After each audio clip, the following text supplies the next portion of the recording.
Oke, kali ini sesuai dengan judulnya nanti saya akan pasang bearing seater di Yamaha Mio Sporty ya, untuk meringankan pergerakan puli belakangnya.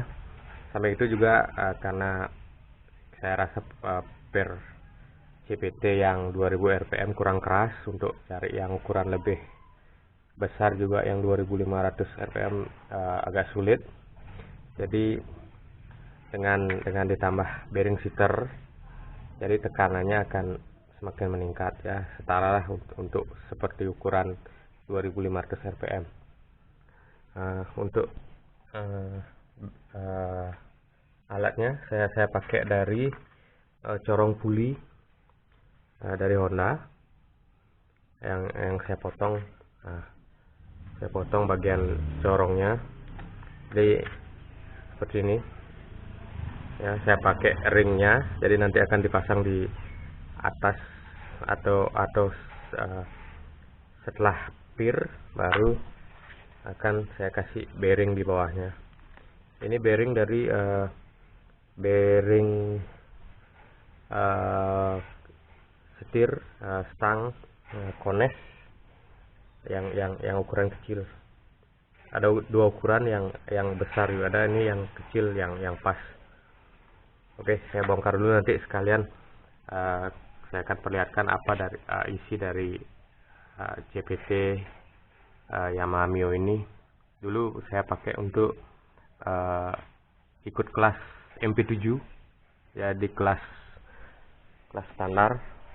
Jadi nanti kita lihat isi dari CPT yang saya pakai.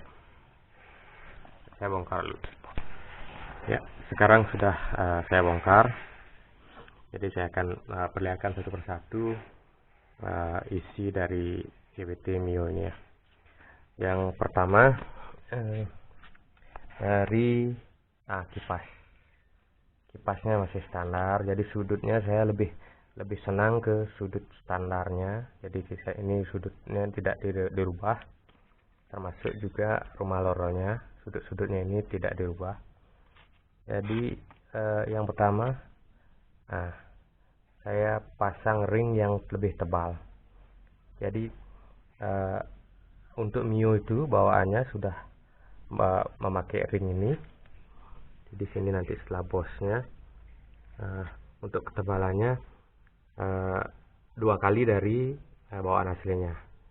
Kalau tidak dibuatkan bisa saja didouble, dicarikan ring original dari Mio nya, jadi dipakai 2 ring. Jadi tujuannya saat dipasang kipasnya ini berada lebih di luar beberapa mili. Jadi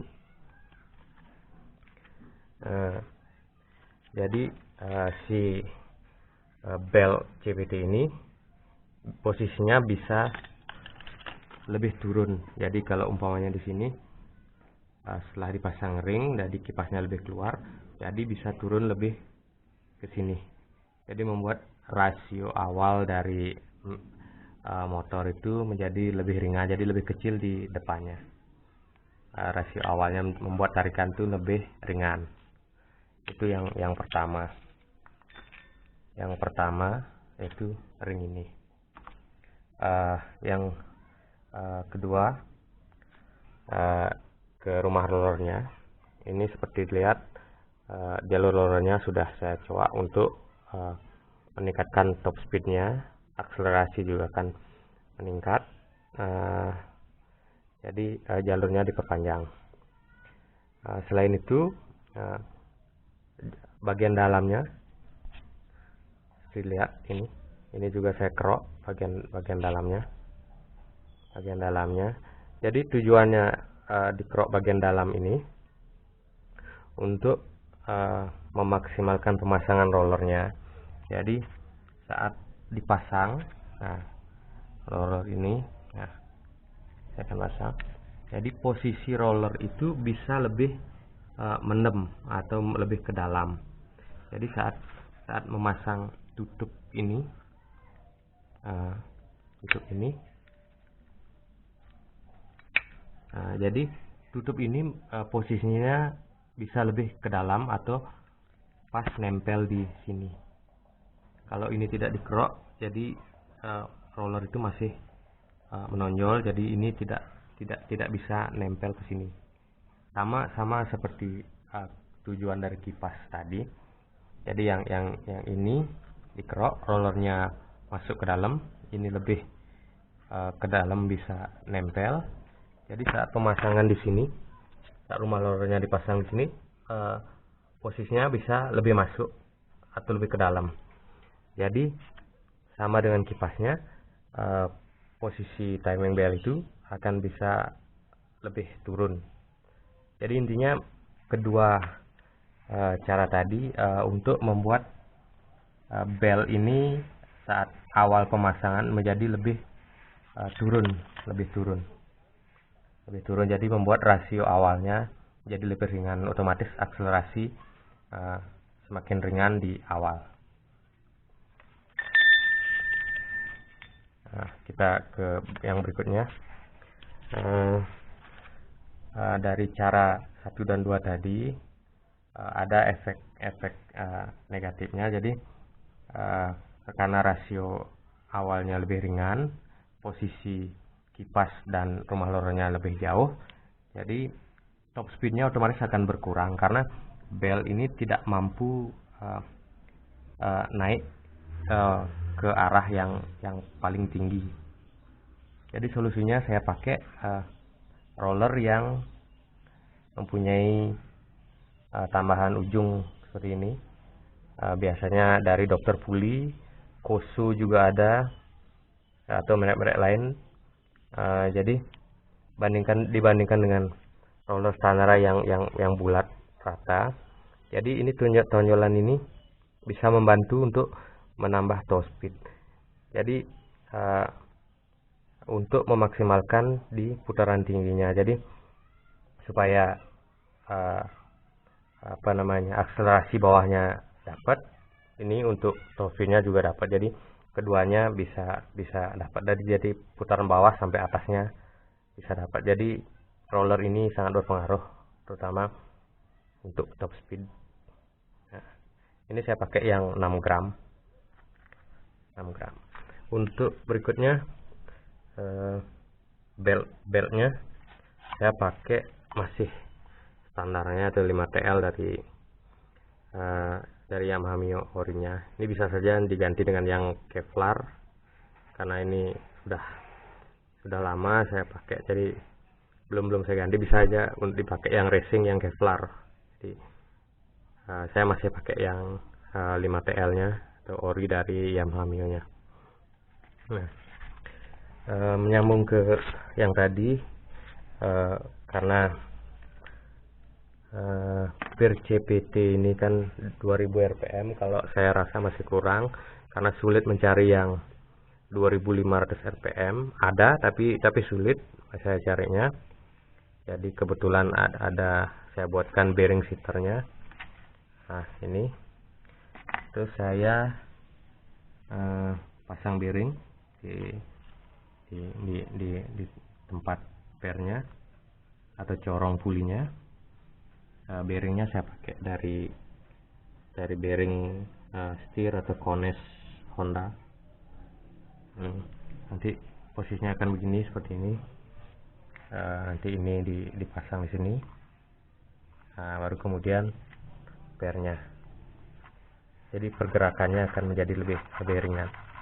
Samping pernya juga akan lebih ditekan naik. Jadi tekanannya akan lebih kuat.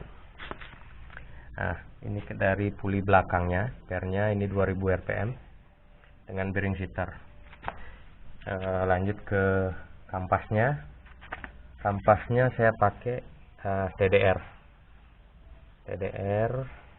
komplit.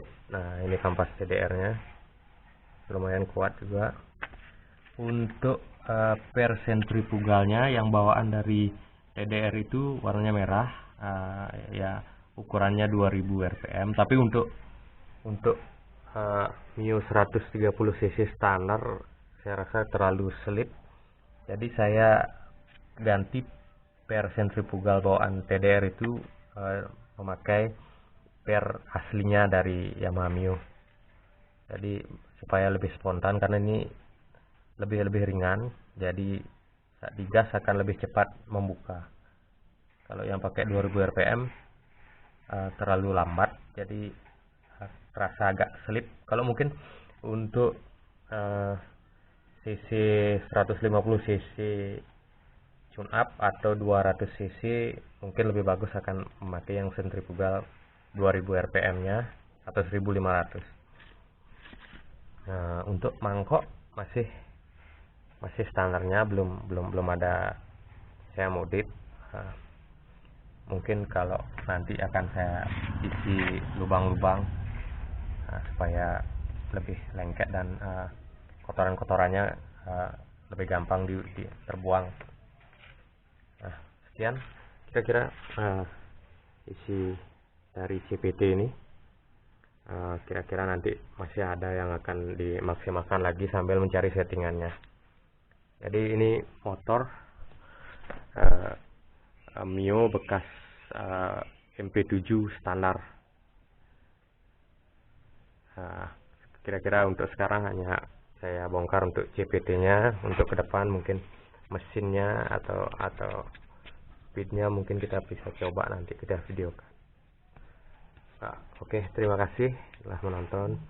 Jangan lupa untuk subscribe, di share, atau yang mau konsultasi atau sharing bisa langsung saja. Ya, sekian dan terima kasih. Sampai jumpa untuk video berikutnya.